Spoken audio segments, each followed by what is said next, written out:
Hello guys, नमस्कार। मैं निशा यादव अपने यूट्यूब चैनल पर आप सभी का स्वागत करती हूँ और सुनाने जा रही हूँ नाच गीत। आप लोग कैसा लगा कमेंट में ज़रूर बताइएगा। कुल बिगड़ी, हाँ हाँ कुल बिगड़ी, परदेसिया के आए मोरे कुल बिगड़ी, परदेसिया के आए मोरे कुल बिगड़ी। आलू बोए, बैगन बोए और बोए चौराई हो, और बोए चौराई। गेहूँ बोवहू न पाए मोर कुल बिगड़ी, गेहूँ बोवहू न पाए मोर कुल बिगड़ी।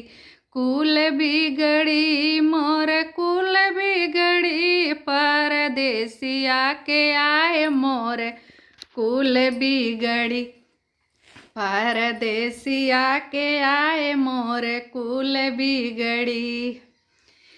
आलू सींचे, बैगन सींचे और सींचे चौराई हो, और सींचे चौराई। गेहूँ सींचहू न पाए मोर कुल बिगड़ी, गेहूँ सींचहू न पाए मोर कुल बिगड़ी। कुल बिगड़ी मोर कुल बिगड़ी, परदेसिया के आए मोर कुल बिगड़ी, परदेसिया के आए मोर कुल बिगड़ी।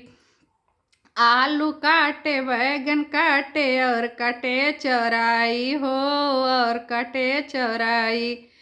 गेहूँ काटहू न पाए मोर कुल बिगड़ी, गेहूँ काटहू न पाए मोर कुल बिगड़ी। कुल बिगड़ी मोर कुल बिगड़ी, परदेसिया के आए मोर कुल बिगड़ी, परदेसिया के आए मोर कुल बिगड़ी। ये गीत आप लोग कैसा लगा कमेंट में ज़रूर बताइएगा।